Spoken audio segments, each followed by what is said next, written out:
Oh, well, I'll let you kick this off as it seems I have some small technical issues. All right, ladies Oh, and gentlemen, here we go with a bit of a lag spike. Uh, oh, uh, I'm good. There it is. The lag spike was clearly me sucking away all the internet from our observer. Shout out to Vodka for uh. getting us here. Game number two. Numero two. And Beasty, of course, leading after what felt like Okay, there game we number go. two was already done. But we're Okay, finally here. there we go. So, finally, after a bit of a black screen out here, we do have a Viper versus Beasty. Spawning in on the right side is going to be Viper playing as a Delhi in red, and on the left it is going to be Beasty playing as the English in blue. Look at those beautiful dock spots, both players having just a sufficient amount of deep fish close to those docks. Very nice little map seed that we have here. Yeah, I like how the midsection is essentially stop fishing, right? Like when you look at where the deep water fish are on the map, they're quite centralized away from them. But they did also both get some nifty ones right near the edge at the top and the bottom. So it looks like there's not going to be unfairness around the deep water fish. Of course, remember that it's very important to keep that balanced as the gathering rate on deep water fish is insane. I believe it's 1.1 food per second, which is the highest in the game. Nothing else can compare. One thing that does come close, and something that's become more popular actually, is pulling multiple villagers to the water at the early point in the game. Not just to initially build the dock, but you keep them around, like you see Beasty's done there, on the dock, because they gather at 1 food a second from shoreline fish. Yeah, 1 food a exactly. second. That's a It's the great getter highest rate. value. That's a great getter rate for a villager. And there's a second component of that as well, because obviously you're getting a lot of extra food with that. But the more interesting thing is that if you have one villager out there, the enemy scout can come in and try harass it, potentially kill it. But when you have two villagers nearby, they are enough to fight back. And look at that, Viper is sneaking a villager out. Could this be like a Ooh, proxy barrack style approach? He does have a dock already, so this villager is unlikely to be going to the shoreline. Ooh, what is she up to? maybe. I'm thinking, like, could this be some misclick, judging by the fact he's running back north? Oh 'Cause no. I was racking my brain. Like, could this have been some cheeky play where you're going to, like, wall your opponent in? But no, it's just going to be a misclick, I believe. And while that's happening, BC will yoink the sheep away. Viper says, I don't care. We're on Boulder Bay, mate. We live on fish, not on lamb. But it is now going to be two people working the fish there. So like we said, this is a lot more efficient than gathering at your own TC. It's 1 food a second compared to the 0.75 of sheep. Yeah, exactly. And Viper loves having two villagers out there, so he's one of the players he does this the most. Whereas for Beasty, and look at that, there's the fishing ships coming in. Viper going super aggro. Ooh. Now, the passive healing rate of the dock here is going to keep those fishing ships alive, and you gotta wonder how effective this is going to be for the snake, but it looks like he's going to be able to at least idle some of those fishing ships. I think it's one, and that means you've essentially got 3 idle fishing boats. So this is why I haven't been a big fan of this Delhi fishing pool too early. Like, you have to call it for what it is. You're harassing, but unless you are harassing more than the number of fishing boats you pull, you're actually only harassing yourself, because you're the one now missing out on more economy. Yeah, this is an interesting one. Now, they're actually doing more damage than what I anticipated them to do, and you see the scouts are also turning towards those fishing ships. They decided not to torch down that dock. Right now, it's 2 fishing ships idle as compared to 3 though, because Viper is using 3 fishing ships to do this one. So right now, this is actually still more effective for Beasty, but now, with 3 fishing ships garrisoned, suddenly it's turning out to be better and better for Viper. Yeah, here's the thing. It's the awkward micro initially. When you pull them out, you need to make sure you don't bleed that one ship, and he does it beautifully. Gets him in just in time, so the torture will continue from the scouts. I feel like this is a better use of them, actually. Like, if you're going to get the dock, this is a good play. If you just sit there firing arrows into fishing boats the entire time, we know what's coming, right? BC will get a quicker tech up, and then he gets a galley out, and all of a sudden, you're 3 fishing boats down and probably didn't kill a single one. Yeah, it would be great, honestly, for Viper to have a 3rd scout for this one. Obviously, he would sacrifice some villager production for that, but he needs that dock torch down, because as long as that's there, the fishing ships can just garrison, and you see Viper is yet to kill a single fishing ship, and Beasty has quite a lot of fishing ships operational here. He's on the way to Feudal, whereas Viper isn't. Just kill him, lol. Just kill it, lol. Come. It's just not working. The amount of time that he spent firing at boats, I feel like this dock would have been maybe half health at least by now. The window is closing very quickly. If Viper doesn't prioritize onto the dock, the first galley will come out. At that point, everything here he has is dead. Yeah, Viper is coming in here with a Dome of Fate for himself, so he's on the way to Feudal, just now dropping that first mosque, and he's still prioritizing the fishing ships here, so that dock is very far from being destroyed, and Beasty's almost up to Feudal Age. Viper can't kill this dock in time now. Please, Viper, just... the dock. Oh no, this is not going to bode well, folks. I mean, right now, like Beasty, his eco keeps growing, and also this nuisance, although it's micro-intensive, it becomes less of a burden on his eco as he reaches this massive ships. Like we said, he can just garrison free max. That's the problem, the free fishing boat pull. Unless you're going for the dock, it doesn't do any lasting damage, and now that Beasty is teched up, he has the advantage on water.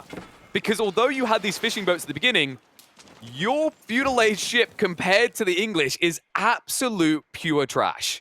It just doesn't compare in a one-on-one. A Dhow versus a galley is a very one-sided affair. Yeah, it's a very underwhelming ship out there. It does have a decent mobility, so you can use it to just flank around, try to pick off fishing ships, but you simply can't win a direct engagement, and right now that dock is very far from being destroyed, so it very likely is the fact that we're going to have that galley pop out. I think this is what, like, you know, people who have been upset about Delhi and how they got nerfed and maybe like then like, oh, but they're still strong right now. Moments like this make them confident Delhi might get buffed soon. Like, this did not look like it actually impacted much as Beasty gets the first galley out and instantly Viper has to retreat. And the problem he now has is look how much damage that does. It doesn't even matter if you're underneath dock. There's a better chance he will kill your fishing boats than you're able to with 3 fishing boats that entire time. And Beasty was able to get a second dock up as well, which is not to be underestimated. Maybe Viper's plan was that his shoreline presence is going to make it difficult for Beasty to get a second dock up, and he can just outproduce him with the Dhows, but that's not going to work either, because Beasty has 2 docks, Viper has 2 docks, and as you pointed out, the galleys are substantially better than the Dhows are. Oh man, those fishing ships are just dying like butter. It's just ridiculous. And now watch the trade. Like, this is trivial to watch, folks. A Dhow versus the galley. Remember that Dhow is getting healed as well. So what does BC does? Oh, I'm not going to die anytime soon. I'll just target the fishing boats. And then when you do get me low, I'll walk away and come back with my brother's big galley 1 and big galley 2 later.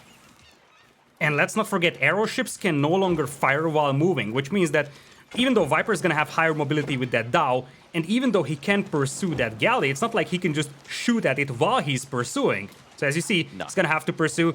Obviously, when he closes the distance, he can still unleash some volleys, but it's much more difficult for him to chase it down. As we see over here, the galley is going to get back home safely, and the second galley is probably about to be made. Shipwright's also on the way already for Beasty, so he's going to have to discount longbows on the field to pick off the villagers. This could be a very short game here for Viper. That's stinging. Yeah, Viper has no reaction to this right now. I mean, to sum up the naval combat, just to round it out there, like if you're on the TLDR on how like things got changed, running away got buffed. That's pretty much all you need to know. I mean, that was the big detail, and it means that Beast is always able to get away, build up a bigger force, and I feel like if Viper doesn't transition on land in the next 2 to 3 minutes, he might just be dead. Like, it's very hard to come back now. This is the bully point for the English, and even if you reach up in the castle, it's Bagler versus Hulk, and with Hulk having superior range, you're going to struggle there as well. Yeah, and it looks like we have some scouts here from Viper harassing, but everything is falling apart. I mean, even the scout is getting picked off. You just don't see a single good moment right now for Viper in this game. This might be the first one. He might get a fishing ship killed here with the Dhows. Yeah, he's gonna get one.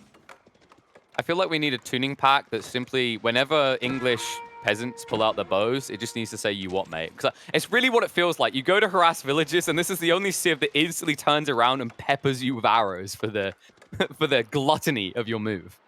But, you know, for the moment, the rate's at least decent for Viper. This is the concern, though. With this many galleys now in, Beasty is going to shut down his whole food economy. And there's really not much he can do about it. Like, even if he brings the Dhows back now, they will not be able to out-heal this. Reminder, folks, that is 6 rounds of 10 damage per shot. 60 damage before damage mitigation for each galley. That's and a 2 lot horsemen. of DPS. And 2 horsemen also got picked off. So not only the fishing ships, but the horsemen that Viper invested into, those got picked off as well by the galleys. Only 1 made it through. Now, looking at the fishing ecos, Beasty lost quite a lot as well, but Beasty has to be confident with this one at this point. Unless he doesn't die to massive land aggression from Viper, I think he's going to be perfectly fine. Beasty should start thinking about volleying, because the only way that he seems to be losing this game is if he gets overrun on land. It's still tough to do. I mean, the issue is if BC has a lot of his eco condensed on land, which he does, because remember, he's reliant for food on water, it means that these bow attacks from the English, there's a lot more of them, and the horsemen don't get bonus damage against those villagers, right? Even though they're a ranged unit, they're technically not. So it's actually very hard with 1 or 2 horsemen against the English to punish the eco lines when they're condensed. When they're split between 3 different areas, it's a little bit easier at this point. But as we can see with the amount of people Beasty has on that gold line, 1 or 2 horsemen is just not going to cut it.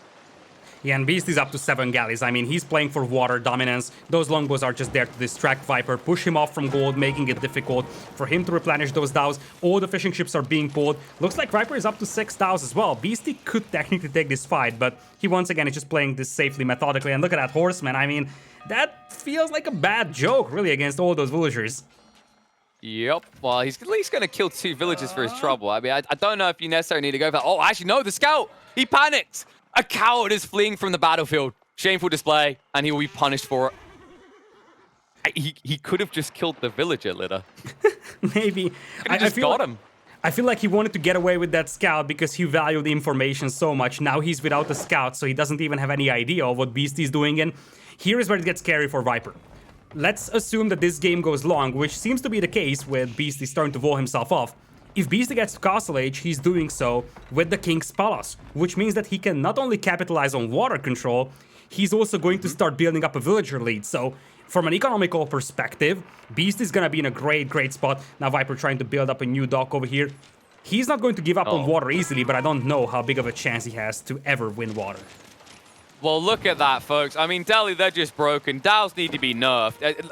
This is ridiculous. 7 Dows beating 1 gal. Okay, I'm gonna stop now. This is probably the only naval battle that is going to go Viper's way in the next 5 minutes at least. He needs a switch up and he needs a stat. My concern is he's not booming on land. He's surviving on water for the moment, but now with the wall in from Beasty, he's not going to be able to chip away at the on-land eco anymore. And it means that Beasty can just reinvest all of his attention towards the galley line, and they are reaching a point where soon they'll be able to siege in and take out those docks. Now, Beasty has to start capitalizing on that water control soon, though, because one thing that we've been neglecting is that Beasty's fishing eco got sniped by Viper. So we have been so focused on those dows being underwhelming that we didn't even notice that he was down to 20 food per minute just a couple of seconds ago. And the end result of that is Viper being at 43 eco, Beasty being at 47, and look at Viper's resources. That's Castle Age in the making, and yeah, Buglaws are trash, but what if you get to Castle Age a lot faster than your opponent? Well, this is why the trade comes out. I think BC's realized the mistakes he's been making. He keeps reacting to the raids. He can't.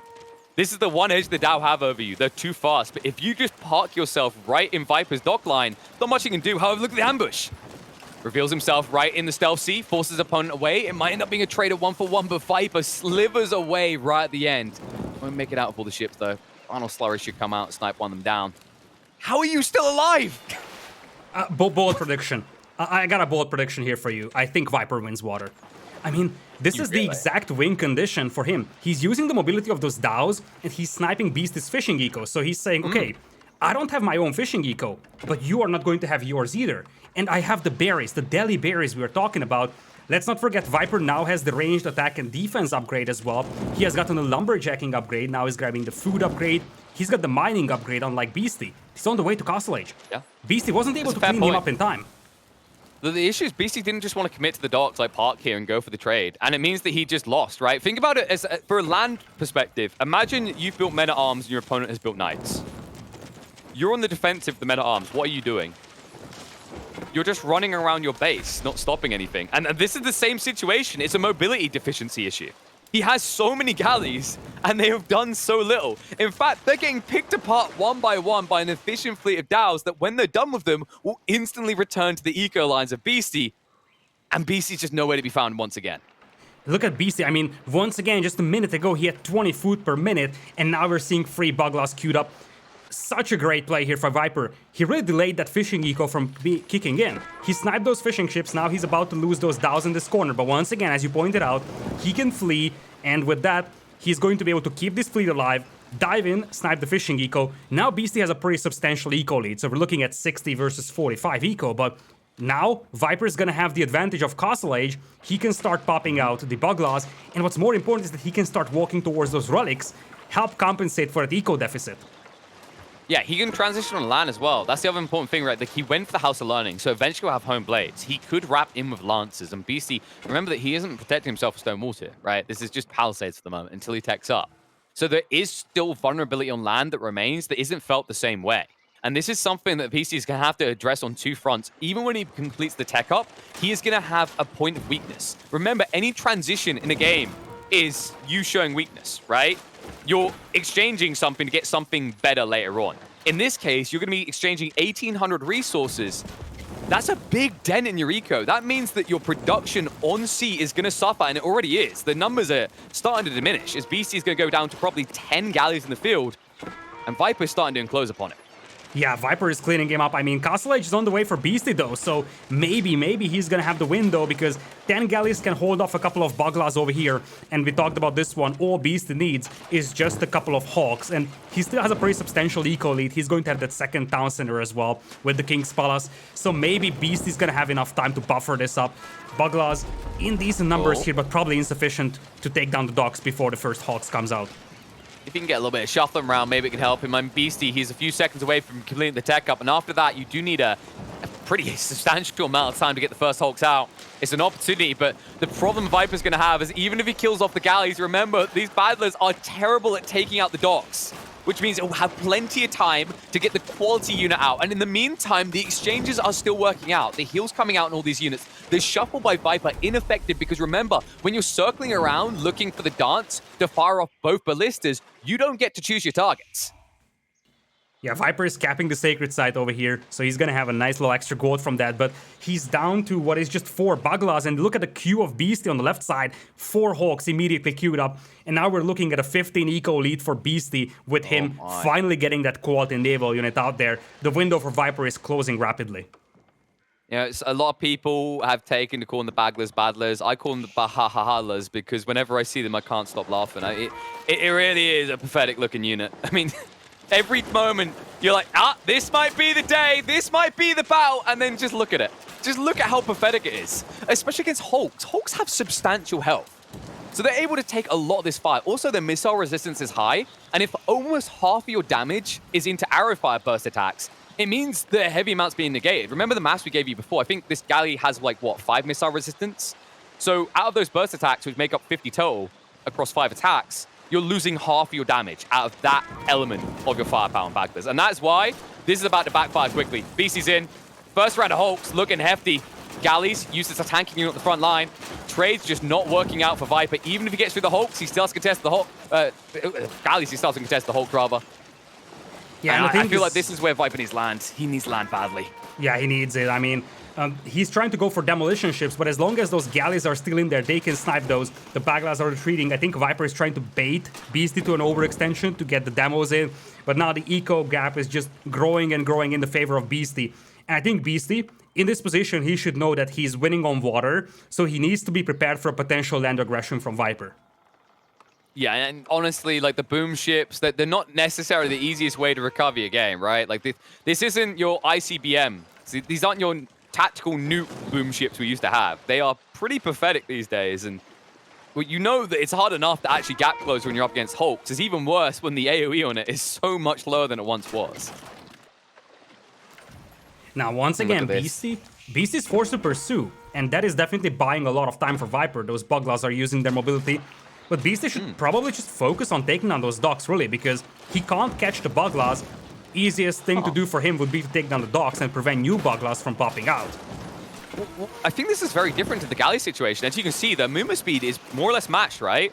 So if he gets across and he kills these off, I think the mentality for Beasty is, although I'm stunting my own economy, and I'm not shrinking yours right now, I'm forcing you to reinvest to protect what you have on sea. And Badlers, especially for what they are not exactly what I call a cost-efficient unit. They're pretty pricey. So every time Viper has to replace these, Beasty is getting further ahead. Now look at the count, 10 Hulks versus 5 Battlers. It's getting worse and worse as each of these fights play out for Viper. Yeah, it's getting worse and worse for Viper. Viper's got 3 relics and the sacred site under his control, something that we haven't talked about yet. But unlike on Arabia, where relics are very important, in this one, it's way less important because Beasty, if he starts running low on gold, he can still start naval trade, and now there is the proxy base here for Viper. He knows that he needs to put up some land aggression, but the question is Beasty going to react to this one in time? With some stone walls, he can negate a lot of land aggression and buy himself a ton of time. I think Beasty's shifting a scout now. He might just spot this on the edge of it. The Stealth Forest might be the only thing that protects Viper's extension here without it going noticed. And it looks like, oh, vision-wise, it's going to be seen. He knows. It's snitched upon. And this was the one edge Viper maybe had. And I don't think it's going to be quick enough now. Like, he hasn't even built it up just yet. Outposts also being built to try and protect this. But now, Viper, it's been exposed. Beasty has plenty of time to now knee-jerk react on land. Understanding with the naval force being so dominant for him, he's not forced to reinvest here. He's at the point now where he can eco-boom off of the fishing fleet and then start to transfer that into a land army. Exactly. No reaction from Beasty just yet to that potential land aggression, though. No stone walls just yet. But he potentially won the water right now. I see elephants from Viper. He's not messing around. That's not going to be crossbows. Those are tower elephants we're talking about. Question is, how's Beasty going to respond to this? He could go for the stone walls. In fact, he's got enough stone for it. And yeah, there it is. Instant choice. He's like, okay, I'm just going to delay you. Now remember that the Ellies can go through the walls, as their heads seem to be hard enough that they are basically battering rams. Just they look a lot cuter. But this is going to delay the timing, and it might give an opportunity for Beasty to actually build up the counter on land, but he's going to need to be fast about this. He has shrunk the naval fleet to nothing and taken out the docks, so Viper is going to struggle to keep this push up. And oh no! The deer has noticed! He kills off the deer to make sure he can do it, and now he has to quick wall along. And he's peppering him down. One villager goes down, a second one's going to fall before he can finish off the walls, and it looks like the elephants are in. And the pull across is good. Viper keeps the gap open, and now with 2 elephants here, the villagers cannot get across quick enough to tap up the walls. Oh, such a clever play from Viper. He tried to kill the deer to block the wall foundation. That didn't work. Just started running along those walls. And you see, Beasty went for a forward wall. He thought he had time, but maybe he didn't. And now look at that. Viper is going to go for a super aggressive castle drop. He knows that he needs to win this game in the next 2 or 3 minutes. But how do you stop those elephants now? Longbows, good joke, but boy oh boy, those elephants are tanky, especially if you have a couple of scholars healing them. Well, Beasty, I mean, the problem is that his numbers look deceitful, folks. You see 72 pop cap into the military, but most of that is on the sea. And unless you park a landmark right next to the docks, there's no way to stop an eventual landmark victory coming out. But look at the re-wall. He gets across! Beasty! He renews the effort, but he needs to quick wall on the left side here. He might get sniped out before he can. In the meantime, Keep continue to be built up by Viper right next to Beasty's base, and there's still that gap that hasn't been answered, and it won't be answered. The final village is going down. He doesn't complete it, and Viper still has a way past the stone walls. Yeah, Viper just kept that gap open, and now there is a Keep in the face of Beasty. What is Beasty going to do against this one? As you said, the problem for him is that he's got 77 army, but that's 14 Hawks. He's got only 18 longbows, and now we're talking about no less than 4 elephant archers now moving up, potentially some men-at-arms hitting the field. Could Viper take this game here in an absolute mad forward? It's looking more and more possible. The Viper fans, they're crossing their fingers right now, and Viper just looking to put a cross right above Beasty, hoping that he's 6 feet beneath it. As he moves through the palisades, a lot of exposed eco here. Keep is going to protect him for the moment, maybe not for long. Especially with the second wave of elephants coming on through. I believe there's a siege workshop drop on the front line as well, so Viper will have the siege available soon, but the longbow starting to pepper him down, not respecting the attack speed buffer here. Man-at-arms are going to push them back for the moment. But Beasty, he has plenty of insulation. Now remember, because he's dominating the water, look at the food difference here. Yes, Viper has a sizable force of elephants, but with this number on his food income, he's going to struggle to replace them should they fall. Yeah, exactly. That's going to be difficult to replace. And Beasty is getting network of citadels. So not only network of castles, he's going to have the plus 50% attack rate boost. He's slowly taking out those elephants already. Look at the amount of damage those bad boys are taking. First elephant might actually fall in this battle. And Beasty behind this one is also adding naval trade. So he's being cut off from gold. He's realizing that naval trade is going to be the way to go. Viper, he needs to push fast, but he simply cannot because of the English fortifications. And now the Trebs are going to be slow for him. This isn't the English we saw last game on each side with the attack speed buffer. It's a slower approach for Viper. He needs plenty of Trebs. He's got plenty of time, though. Beasty starting to build up that defense force. Is now adding in the crossbows. So we've got 19 longbows, 13 crossbows in the field. But no clear answer. Only 1 Treb out so far. He needs maybe 3 to be able to breach through this keep. Yeah. The number one thing right now for Beast to do is delete half of those Hawks. He's floating so much military population in those. He's pop-capped and he can't field more army. There is no point having 14 Hawks live right now. Delete half of them and just get yourself some more land army because it's all about that. Stalling out that land push. If you stop this, you win this game. Plain and simple. Yeah, I've been here. You know, you put the Pirates of the Caribbean theme tune a little bit too loud, and you forget that you've still got the ships. You're having too good of a time. I mean, 14 Hulks is munching away at his wiggle room here.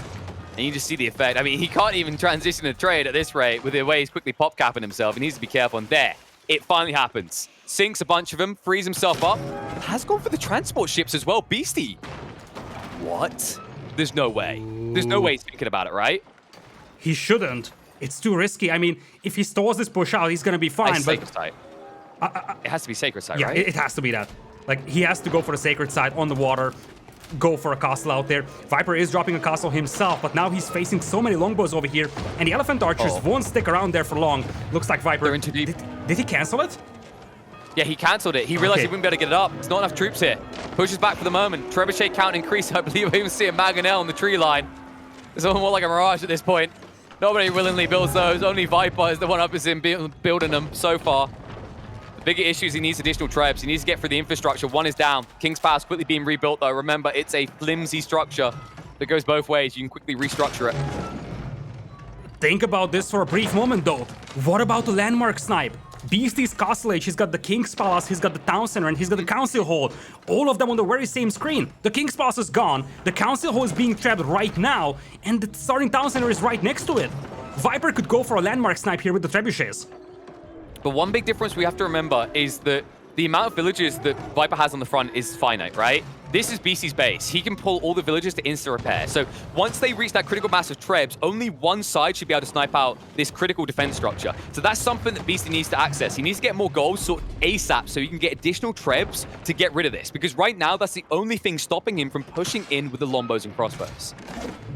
Council Hall now gone. Looks like Beasty's thinking about pushing out on this one. That's a lot of elephants coming in here. He thinks twice about that one. Beasty's floating 2,000 stone, but now the starting town center is under fire. The Council Hall is gone. Beasty's in. Beasty's in. He's landed. He's landed on Viper's side of the map. He is going for it. I think it's a gold mine landing. He just needs gold. He can build a base here as well, though. He can actually build a base here. He's already got the keep up. He could get a staging point, so this is critical. If he holds the defense, he can instantly punish into Viper's base, because Viper has put everything on the line in his opponent's base. Keep on the right side, trying to go up. Elephant's quickly responding to it, though. And Lombos need to cover this, but that means they're going to be in range of the keep and peppered down by it. Mangonel shots coming out the crossbows. Crossbows trying to go out of the MAA as a bay. The Elephants do redirect. Cancel on the keep, though. Beasty can't get it up quick enough. He's forfeiting ground. Troops are falling a little bit too fast here. He sorts his gold, but now he's going to have to sort his longbows as well. And without the Council Hall, reproducing these units is going to be problematic as Viper advances towards the TC. TC exposed, Trebs focusing on it. Mangonel's wheeling forward as well. Beasty running out of space, running out of places to run and hide. Yeah, and look at this. The starting town center is now under fire. The elephants are diving deep, sniping the trebuchets over here. That's going to save the forward castle of Viper. The mangonels are still shelling all those archers. And if you can kill the repair villagers, there's nothing that repairs that landmark for Beasty. He's losing the King's Palace right now, which would leave that starting town center as the only alive landmark. Scholars are being pulled to heal up the elephants, and the repair villagers are being pulled. Viper could go for a landmark snipe here. Well, all the Lombos are gone. Only 10 crossbowmen left, and the Elephants are still so damn healthy. The Scholar Pull has been effective for Viper. Trebuchets get through the King's Palace. It's just the town center in way of his victory. And with Beasty having next to no troops left to defend, the only thing that can maybe save him is Springles. But how do you wheel them in quick enough? How do you get into the Trebuchets when you've got the Elephants up in your face 24/7? It looks like this one is close to being done. The villagers will keep repairing, but Beasty is now out of wood. He's depleting it too quickly. I don't know if he can keep up with this anymore. The forward keep now, Viper. This is the final nail in the coffin. Should this be constructed, there is no way in hell that Beasty can hold. And I think he realizes it now. TC down to half HP. Keep being built up. Man-at-arms rushing in onto the villagers at the back. And the Elephants have been relentless in their ensuement onto that town center. And although Beasty will not wave the white flag, it is looking all but over. The villagers, the only move he has, he tries to go for the burn. He's tried to actually go after the trebuchets. But even with the trebs gone, the elephants remain, and that's all he needs. It's about to be on fire. Beasty, moments away from surrendering this one over. Viper will take the second game and make it 1-1. What an absolute madness, man. I mean, when that first castle was dropped, it seemed like it's going to be easy for Beasty to stop. He almost finished those stone walls, and when the first two elephants got through, it seemed like, oh yeah, this is something that Beasty's gonna be able to deal with. Sure thing, he's got the longbows, he's got the network of citadels, but then things started falling apart. Viper knew exactly that he has to go for that landmark snipe attempt, and Beasty, if he had the resources for it, he could have gone for the 4th landmark. He could have gone to Imperial Age to try and get that elsewhere, but he simply didn't have the resources for it. And in the end, Viper takes the win with the landmark snipe. An absolute crazy game here. Probably the craziest Border Bay game I've seen in a long time. What a remarkable showing out of Viper. The way he played this, make no mistake, folks, this was risky. The transition on the land when you're losing C like that, it's caught many a player off guard. Even the highest alongside Viper. I'm not talking about, you know, your 200 elo players or your people down at my right. I'm talking about pros not being able to make this transition comfortably. Let alone the fact that it gets revealed. Beasty gets tipped off early, and yet his reaction is not strong enough. It's not good enough to actually address this, and it all comes down to the way his eco is extending. Viper, it's almost like he'd done the maths. He understood how much had been invested in Hulks and realized that Beasty had ran out of gold in his own base. And that's the detail that mattered. Because Beasty couldn't gather that gold, because he had to go across to his own to his opponent's base to get that gold, it meant he didn't reach the critical mass of trebuchets to get through the keep. And the keep was what prevented him from shutting down that push-in that makes Viper even this game up 1-1. And what a way to do it.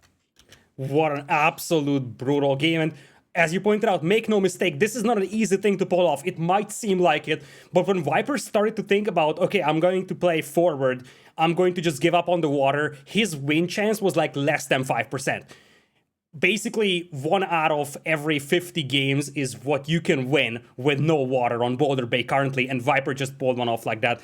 Absolute madness that we're seeing over here, and this is shaping out to be one of the best, if not the best, sets of the entire tournament so far.